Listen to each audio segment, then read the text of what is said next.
I'm Ernie Rea, and this is the Beyond Belief podcast. Today we're discussing the power of chanting. It is a central part of Buddhist meditation. For centuries, plain chant was at the core of Christian worship. And today, it's on trend. Pop stars are using it on their latest releases.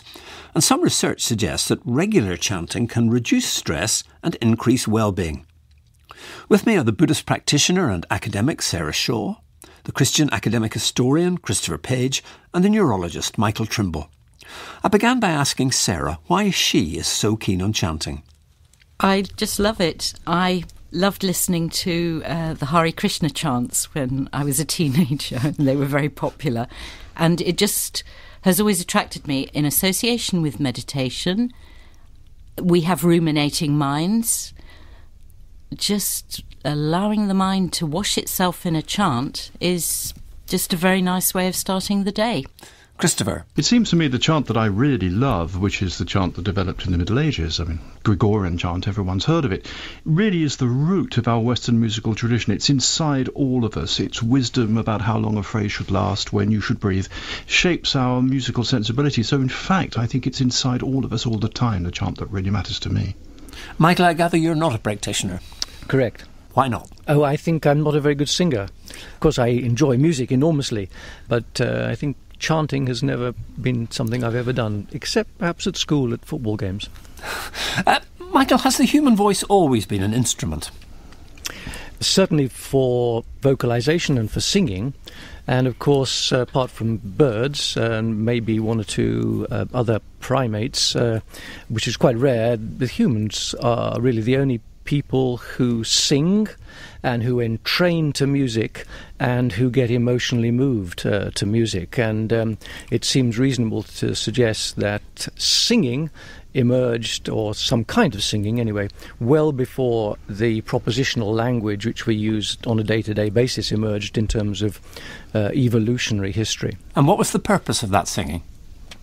Well, that's highly controversial. Darwin couldn't see any purpose in it, which was slightly unusual, I think. But the current ideas would suggest that some kind of musical, emotional intonation very early on in the development of Homo sapiens has an emotional impact on binding people together and group survival, but also promoting other aspects of what happens around a campfire, including eating, but then maybe moving to a rhythm, dancing, and of course then it leads on to some sexual interaction as well. So I think sexual interaction and sexual selection may well have come into our early love of musical intonation and expression. I found that account extremely interesting, but it didn't mention, I'm sure judiciously so, the importance of vocal melody in worship and the way in which, when we speak all the time, I take it, or so I assume, that because, for example, now my vocal folds are vibrating, there is pitch all the time, but it's so undulating that you don't have a sensation of melody. If I were to stereotype those frequencies into a scale and start to sing, don't you think one would immediately become aware that something was happening? That seems to me to be very fascinating, what it is that does happen. One of my favourite illustrations is if you were walking down a very narrow path and someone nudged you aside and said, "Get out of the way," you'd be very offended. If that person bumped into you and sang, "Get out of the way," you would not be offended in the same way. And the question is, why is it different? And it seems to me that once you organise the voice into a series of stepped pitches, you immediately become aware that something else is happening. And I think perhaps one of those something else is the invocation of the divine. That's, of course, very relevant, but I think I'm talking about hundreds of thousands of years before the time period you're talking about.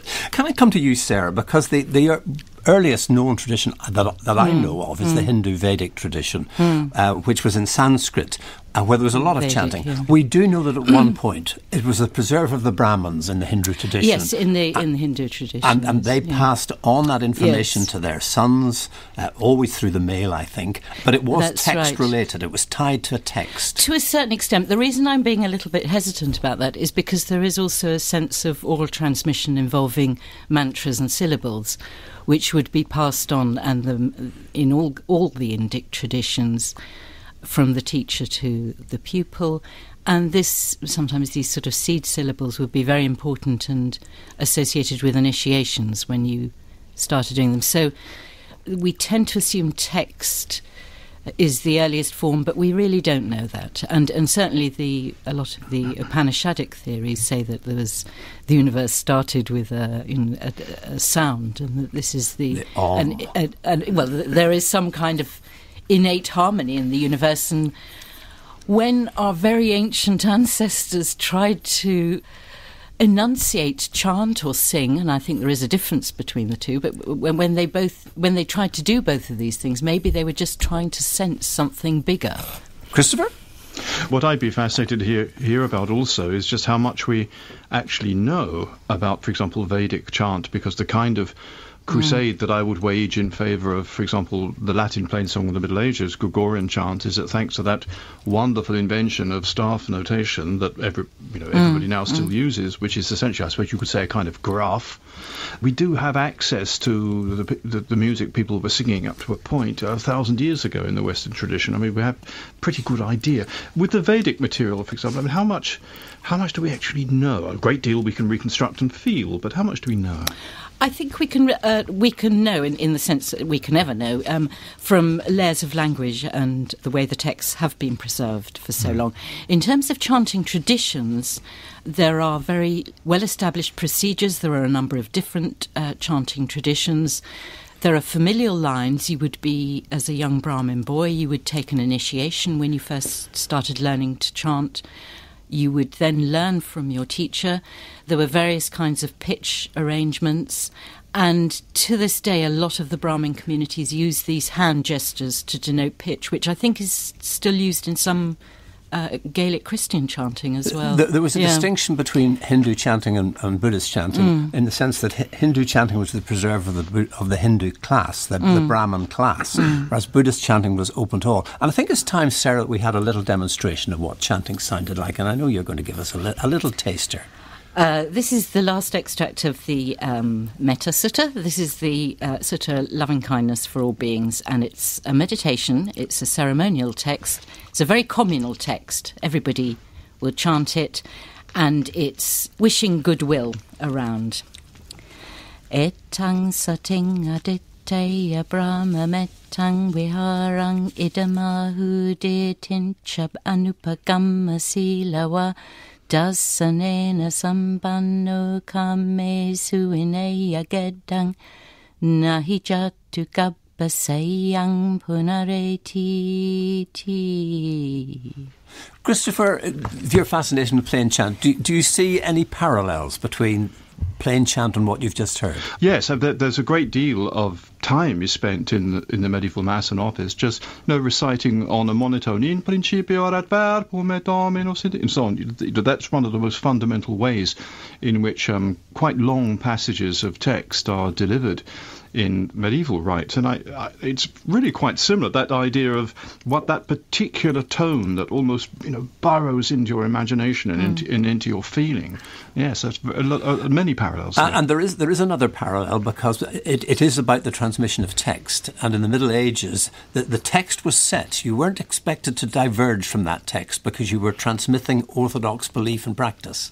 Yes, you're absolutely right. I mean, what happens in the liturgy is that the singers are often singing chopped up bits of the Bible, often put together in a new kaleidoscopic sort of way, which is one of the reasons why I think it's important to say that there's always been some kind of a tension between those who do the chanting in the Christian tradition and those who are, as it were, the equivalent of the Brahmins, the higher clergy, for example. There's been a conflict, I think, a long history of conflict in which those who are priests and bishops and archbishops wonder quite why you have to have this group of people who are often very junior, unlike the Brahmins, and are often present all kinds of disciplinary problems. They're always getting drunk and so on. I mean, why do you have to have them in the stalls singing these chopped up bits of the Bible? That, I think, is a fascinating comparison. The people who carry this tradition in the medieval and Renaissance tradition up to the Reformation and in places beyond, they're actually quite junior. They don't carry much status at all. They're hired and fired, at a moment's notice. And Michael, that led, after the Reformation, to the idea that you could have congregations joining in, that singing and chanting was actually a community event. Yes, and this must have been very, very crucial, because at that point it seems that the idea of emotional expression to music, and I'm particularly interested in, for example, crying to music, as Homo sapiens developed, crying to music is really very, very fundamental in terms of crying to the arts. People don't really cry so much to other arts as they do for music. Christopher?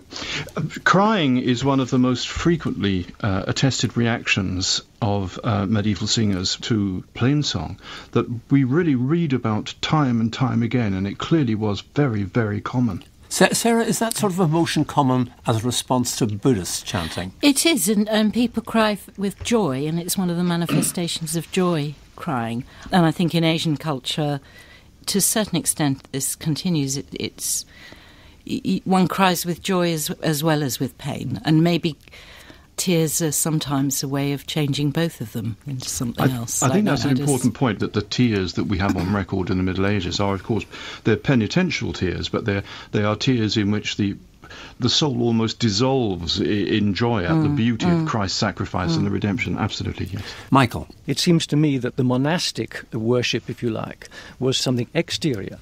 But it seems that I'm understanding that the activities of the Buddhist and maybe the Hindu chanting has to do with the evolution of individual consciousness, a change within the person, as opposed to seeking a deity. And is there any kind of ultimate deistic expression that emerges when you have the great ecstasy of the states you're describing? Sarah?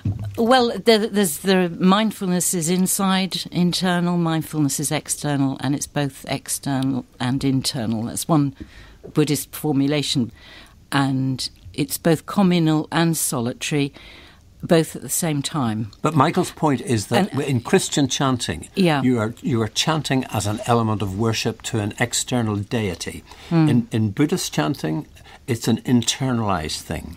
I wouldn't like to be dogmatic about that in either case, actually. There is a sense of worship in Buddhist chant. And again, the differentiation between the inside and the outside is not always so clear. Does that sort of answer the question? Michael? Well, not entirely. I mean, it seems that the chanting is to do with altering states of consciousness. No, not necessarily. I mean, it does it as a byproduct. It's very nice when it happens. Most chanting is to establish senses of community, to arouse joy, to purify somewhere. There are all sorts of different functions of chanting, as I think there were in the Christian tradition. It is lay as well as monastic. But I think this word internal is one that I would like to interrogate a little, because I feel it's not quite appropriate for either Christianity or Buddhism. But certainly in Buddhism, we're doing it for a number of reasons, one of which is our own well-being. Christopher, is there a distinction between singing and chanting? And if there is, how would you define it? To be honest, it's not a distinction I would make or find it in the material that moves me, really. I would have a great deal of use for, unless I were going to say that when you intone on a single pitch, for example, as we heard earlier from Sarah, with a little inflection, that's chanting as opposed to a more melodic form of music that you might wish to call singing. Michael, do they have different effects on the brain, singing and chanting? Well, I think this is quite fascinating, because as far as I can see, much of what we do with singing relates to breathing. And a very brief diversion, I talked about entrainment, but there's an internal entrainment that our heart rate and our breathing is entrained, so that if your heart rate alters, breathing alters, etc. So that's internal entrainment. But we know that we can entrain to music, to a musical beat, so that you hear a beat within the music, and it's possible that your heart and breathing rate entrains to the external beat. And it seems to me that whatever is the semantic content, if you like, of what is being chanted, it is coordinated respiratory activity, particularly the breathing linked with the heart rate, that is a common underlying factor. And so if you go to sessions where people try to suggest relaxation and whatever, it's always breathing which people pay attention to. And this has to do with the autonomic nervous system, the nervous system which is the bit that keeps us going from moment to moment in terms of heart rate and sweating and breathing, etc.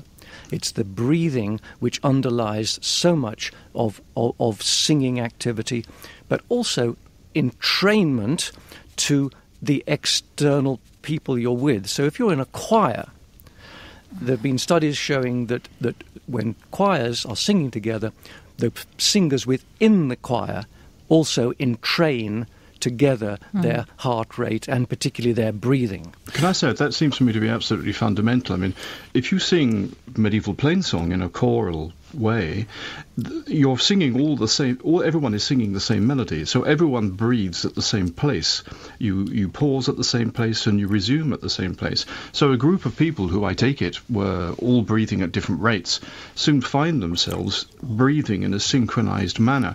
And the depictions of medieval singers actually singing this kind of music often show them touching one another, a hand on the shoulder, or indeed even sometimes holding hands, as if they're maintaining some sort of physical coherence amongst themselves, some circuit of energy that is flowing between them.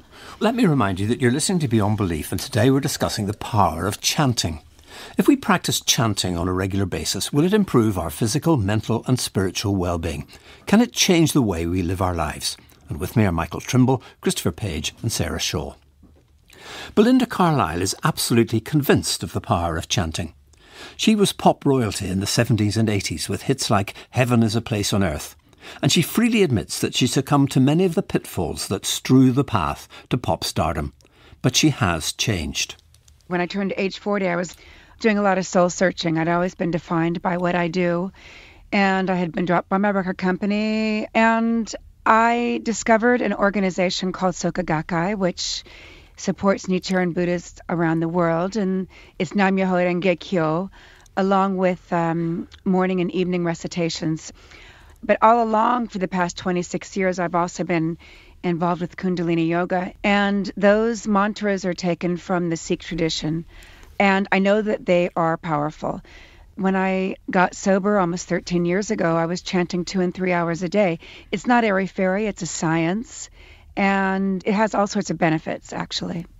Now, apart from getting you sober, what other benefits has chanting brought you? Well, when you chant, you activate the 84 meridian points on the roof of your mouth. So that's a scientific part. So it not only activates your glandular system, which gives you optimum health, it does heighten your intuition, which and your connection to something that's bigger than yourself. And I think the most important thing that it's done for me, and I have a really, strong practice. I chant every day. It's made me realize that the world isn't outside, it's within yourself. And that's a really powerful thing to realize. Are the words important, the words that you chant? I always like to know the translation of what I'm chanting. And I think with my album, Wilder Shores, 7 of the mantras are in Gurmukhi, which is ancient Sanskrit. It's called the language of the gurus. And I chose things that have been really effective for myself. They all have meanings. For instance, I chose some really simple ones, like Hami Hum Brahm Hum, which is, I am God, God is in me. And Ekankar Sat Guru Prasad, which is called the miracle mantra. Ekankar Sat Guru Prasad, Sat Guru Prasad.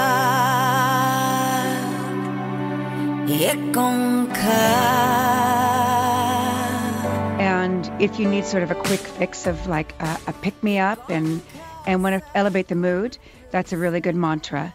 They all have different themes. They mean a lot to me. When you came to work out what you were going to put into Wilder Shores, did you find it easy to combine the chants with the pop music? No, not at all, actually. What I do is I'm a pop singer. I knew that in that genre, there's a certain format. But I thought, well, this is going to be non-traditional. Maybe some people will get it. Maybe some won't. But there's no reason why repetitive mantra can't be put into a pop song format. Verse, bridge, chorus, maybe middle eight. And that's exactly what was done. And I don't write music, and that's probably really helpful for something like this, is I just sang the mantras with a tune in my head into my iPhone, and would take them into the studio, and my songwriting partner, Gabe Lopez, and I work really intuitively. So he really understood what I was looking for. So it was very, very easy, actually, once we knew that it could be done after we finished the first mantra. Pop music is a highly strung business, and I think in the past you've admitted that you're quite highly strung yourself. Is that part of the appeal of chants and mantras, calming you down? Well, yeah. I mean, there's no question about that. I think it almost puts you into a rhythm of something that's greater than yourself, of a greater consciousness.